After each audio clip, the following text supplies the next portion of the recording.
lagi kita di channel yang perlu imajinasi gratis nggak bayar. Subscribe. Assalamualaikum warahmatullahi wabarakatuh. Apa kabar sobat Kicau Jelata? Mudah-mudahan kita semua selalu dalam lindungan Allah Subhanahu wa Ta'ala. Menjadi orang baik itu biasa. Menjadi orang biasa itu baik. Tetapi menjadikan kebaikan sebagai sebuah kebiasaan itu baru luar biasa. Hidup hanya sekali. Mari selalu kita bikin berarti. Hidup hanya sesaat. Ayo kita tebar manfaat. Saat ini Bang Kica lagi berkendara menuju Depok. Ini di sekitar Pancoran. Baru saja melewati lampu merah. Jalanan Jakarta masih saja macet. Yang dari arah Pasar Minggu menuju Pancoran. Ini adalah jam kantor. Sekitar jam 8 pagi, jadi masih banyak para pekerja yang sedang menuju ke kantor. Sambil menikmati jalanan yang rada-rada macet, Bang Kica ingin teman-teman semua menemani Bang Kica. Dan kita akan mendiskusikan fenomena tentang maraknya dukungan, maraknya harapan, maraknya permintaan kepada Anies Baswedan untuk bisa menjadi pemimpin RI atau setidaknya bisa maju sebagai calon presiden di tahun 2024. Tentu ini sesuatu yang tidak gampang karena kita tahu Anies Baswedan sendiri tidak atau bukan merupakan anggota dari salah satu partai politik, padahal yang berhak mencalonkan seseorang untuk menjadi presiden adalah partai politik yang mempunyai perwakilan di parlemen, dan itu pun tidak serta-merta semua partai politik. Minimal partai tersebut harus memperoleh kursi 20%. Jadi ada yang namanya itu presidential threshold. Jadi kalau ada partai politik yang perolehannya di bawah 20% dan punya kursi di parlemen, maka partai tersebut harus bergabung dengan partai lainnya, sehingga disebut dengan kelompok partai. Beberapa simulasi yang kita lihat dari para katakanlah analis politik, setidak-tidaknya yang paling ideal itu dalam Pilpres 2024 ini muncul 3 pasangan capres, dan melihat katakanlah komposisi dari partai-partai yang ada di parlemen dengan membuat simulasi-simulasi 3 capres tersebut bisa atau sangat memungkinkan untuk diajukan. Tetapi ada satu arus kuat yang tampaknya tidak ingin ada 3 calon, dan itu keluar dari partainya Wong Cilik. Idealnya yang maju adalah 2 calon. Entah apa yang berada di belakang benak orang ini, katakanlah Sekjen PDIP Hasto. Atas dasar apa dia menyatakan bahwa 2 calon adalah paling ideal. Tapi kalau yang Bang Kica lihat, yang ada di benak dia atau di belakang niat dia itu adalah agar potensial kompetitor yang mungkin meluluhlantakkan calon mereka atau calon yang mereka ajukan itu tidak bisa maju, dan orang itu adalah Anies Baswedan. Oke, kembali ke Anies Baswedan.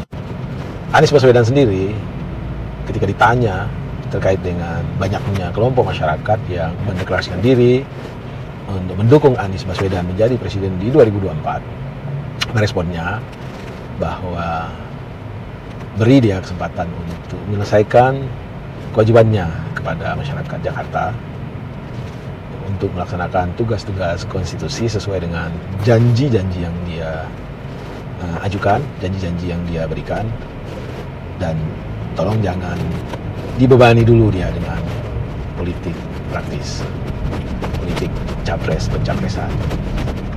Tetapi pada saat akhir-akhir masa jabatan, ya kalau kita tahu bahwa beberapa hari ke depan Pak Anies akan mengakhiri masa kepemimpinannya di DKI Jakarta. Dan di Singapura minggu lalu, ketika diwawancarai oleh media asing, Pak Anies menyatakan diri siap menjadi calon presiden sepanjang diajukan oleh partai politik. Lalu beberapa saat kemudian di Jakarta, Pak Anies juga menyatakan siap menjadi calon presiden kalau itu yang terbaik bagi rakyat sepanjang diajukan oleh partai politik. Artinya secara personal, Pak Anies telah menyatakan diri bersedia menjadi calon presiden. Tetapi Pak Anies tidak menafikan bahwa soal pencalonan sebagai presiden ada aturan, ada undang-undang yang menentukannya, ada undang-undang yang mengaturnya, dan selalu kalimat bersedia itu diikuti oleh sepanjang dicalonkan oleh partai politik. Sobat Kicau Jelata yang berbahagia, minggu lalu CSIS, sebuah lembaga kajian strategis yang kita semua tahu, lembaga yang sejak Orde Baru kajian-kajiannya menjadi referensi para pengambil kebijakan, mengeluarkan hasil survei mengenai calon presiden. Di survei besar maksudnya mengajukan beberapa nama, selalu yang muncul itu adalah 3 nama: Ganjar Pranowo, Prabowo Subianto, dan Anies Baswedan.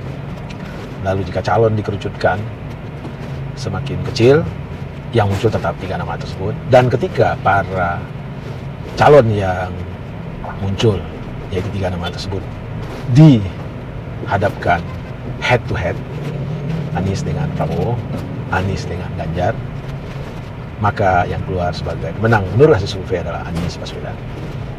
Ini survei CSIS yang Bang Ica sendiri sangat percaya tentang kredibilitas CSIS ini. Tentu Bang Ica lebih percaya ketimbang survei yang dilakukan oleh lembaga survei lainnya. Kembali ke soal presiden. Presiden adalah jabatan eksekutif tertinggi di negeri ini, dan tentu saja idealnya mereka yang atau siapapun yang memegang jabatan ini adalah orang-orang pilihan menyangkut intelektualitasnya. Tentu intelektualitas itu adalah kapasitas ilmunya, kapasitas pengetahuannya, kapasitas pemahamannya terhadap semua hal ihwal. Lalu yang kedua adalah teruji integritasnya. Integritas ini tentu menyangkut katakanlah ketaatannya terhadap ketentuan yang berlaku, ketahanan mentalnya terhadap godaan-godaan yang mungkin timbul, dan tentu saja kepatuhannya terhadap ajaran-ajaran yang dia yakini. Lalu yang ketiga adalah kapasitas leadershipnya. Kapasitas leadership ini tentu tidak serta-merta bisa diuji secara katakanlah kayak seperti anak sekolah ujian, tetapi dilihat jejak rekam dia dalam memimpin organisasi-organisasi baik formal maupun informal sepanjang hidupnya. Itulah kapasitas leadership yang bisa kita katakanlah jadikan sebagai preferensi bahwa seseorang itu layak menjadi pemimpin atau tidak. Kalau kita lihat dari katakanlah pilpres yang sudah kita jalani beberapa kali pasca reformasi, agaknya uji kompetensi calon pemimpin kita ini masih sangat tidak ideal. Kalah dengan uji kompetensi seseorang yang ingin menjadi katakanlah karyawan biasa, ingin menjadi pegawai negeri sipil, ingin menjadi apapun lah yang sifatnya pekerja. Jadi kita berharap terkait dengan uji kompetensi ini karena peraturan tidak mengharuskan atau tidak mengatur bagaimana uji kompetensi seorang calon presiden itu, maka mari kita rakyat yang melakukan uji kompetensi. Uji kompetensi yang bagi saya maksud adalah kita lihat jejak rekam dari orang-orang yang saat ini dalam survei-survei merupakan orang-orang yang banyak dipilih masyarakat. Katakanlah kita merujuk ke 3 besar, Prabowo Subianto, Ganjar Pranowo, dan Anies Baswedan. Mari kita lakukan uji kompetensi terhadap mereka dengan menjejak seluruh track record dia. Mari kita lakukan uji kompetensi terhadap integritas dia dengan menjejak seluruh track record dia. Mari kita uji jejak kompetensi perihal leadership dia dengan menjejak seluruh track record dia. Jadi begitulah caranya kalau katakanlah ketentuan tidak mengatur tentang uji kompetensi, tentang uji integritas, tentang uji leadership dari para calon pemimpin kita. Mari kita lakukan sendiri. Sebagai saudara yang berbahagia, demikian kejauh pendek ini. Sejatinya kita berharap Pilpres 2024 benar-benar menghasilkan pemimpin yang menjadi solusi dari persoalan besar bangsa ini, pemimpin yang merekatkan, pemimpin yang mencintai rakyatnya, pemimpin yang benar-benar paham bahwa tujuan pendirian Republik ini adalah distribusi keadilan sosial, melindungi segenap bangsa dan tanah air Indonesia, memajukan kesejahteraan umum, meningkatkan kecerdasan bangsa. Kesanalah energi yang dimiliki oleh bangsa ini diarahkan oleh siapapun yang terpilih menjadi seorang pemimpin, menjadi seorang presiden. Wabillahi taufiq wal hidayah. Wassalamualaikum warahmatullahi wabarakatuh. Salam sehat dan bahagia.